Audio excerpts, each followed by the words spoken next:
Hi, everybody. Those of you who are scrolling through YouTube and stumbled upon this fella, I want to talk about right quick. I'm trying to keep this brief, but we're in my basement that I turned into, or me and my wife actually turned into, like, as it, naturally speaking, a hangout spot, but it's a little bit more than that because my studio is right over yonder where I I paint. And I didn't always paint. I didn't start painting until I was 27 years old. And it was because of a failed drawing, actually. I needed a shortcut.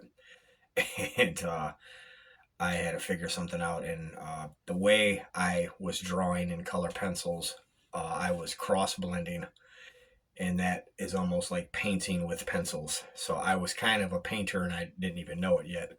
And over the next several posts or videos, I'll show you old drawings where what cross blending looks like. People would look at my drawings in the mid 90s and think they were paintings and they weren't. And there even looked like there was brush strokes because it was just that's the way the pencils behaved when you cross blended them. And but yeah, and I drew all the way up until I was 27, where I almost ruined a drawing, and I still have it. And it's the drawing that kind of made me a painter, and I never look back. I never look back on drawing, and there's a good reason, which leads me to talk about, just for a second, another thing. I'm trying to pack in a lot, man. There's a lot to talk about over the next several months, but I want to start teaching art classes. I can teach like beginners drawing, and then regular drawing and still life, and then you know watercolors and ink, and then paint, and then canvases, and then painting on wood. And there's a whole, oh my god, it gets so much fun.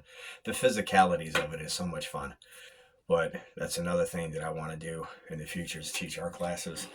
And it's not going to be like a paint with a twist type of thing. I don't want to turn it into that.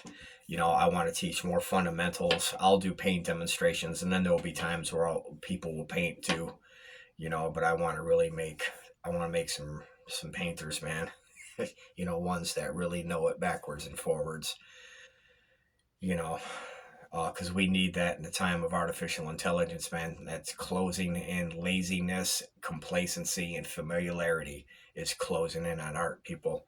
And I don't mean to sound dramatic, dude, but I start to sound like a novel when I talk about it, because art is, on the whole, man. Even singers are feeling the pinch too, man, with auto tune and artificial intelligence.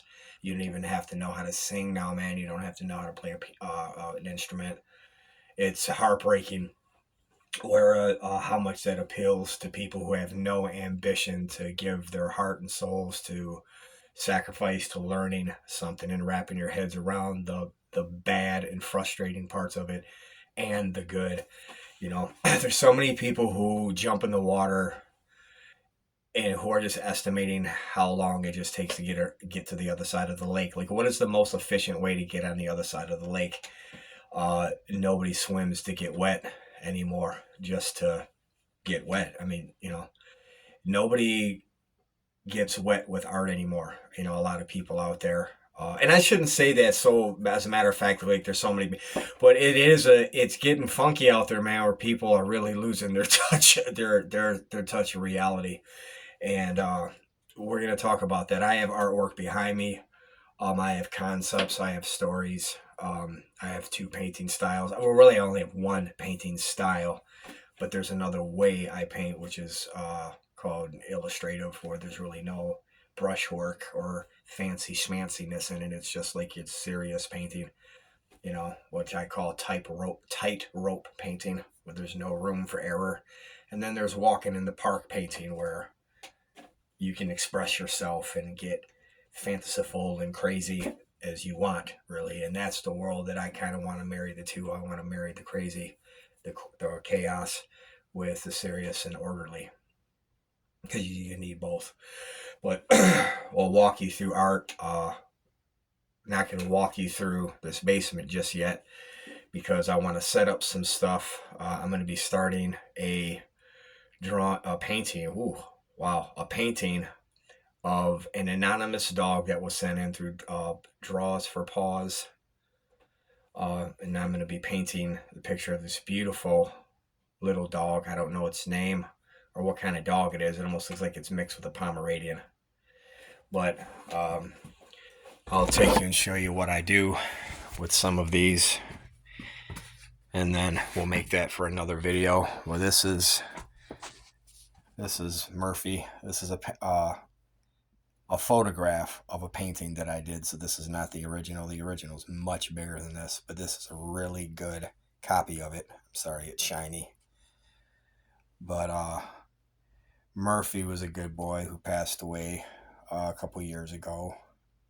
And I painted this for a Facebook friend of mine. Her name was Sharon. And he came out very, very, it surprised me, man. Like, I make up worlds. You give me a picture and I'll place them in this circular world. It's really all it is. Just that you have to think like a big kid, like this painting here.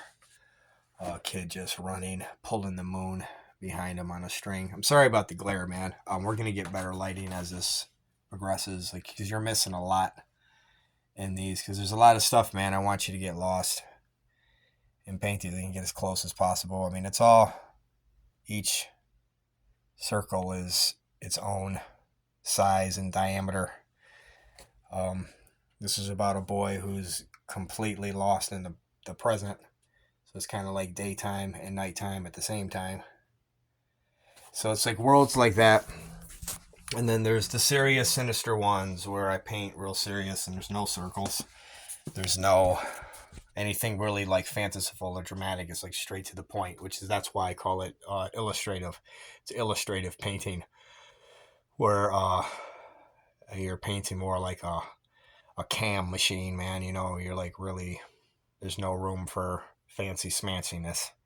And early on in my painting career, there was no fancy smanchiness. It was just straight to the point.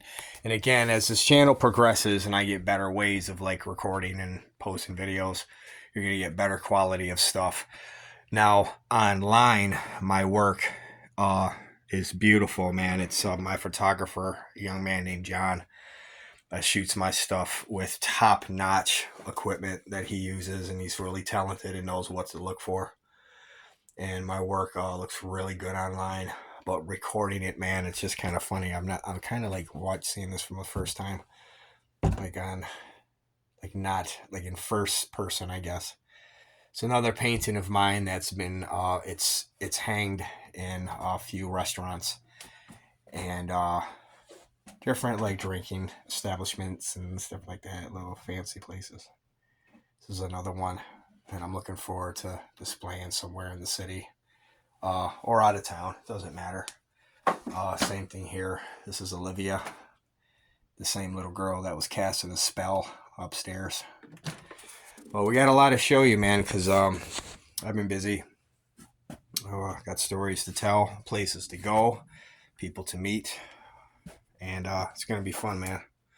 And then we'll talk about after Dog Paws. Don't forget to hit the like button and subscribe. Thanks, guys.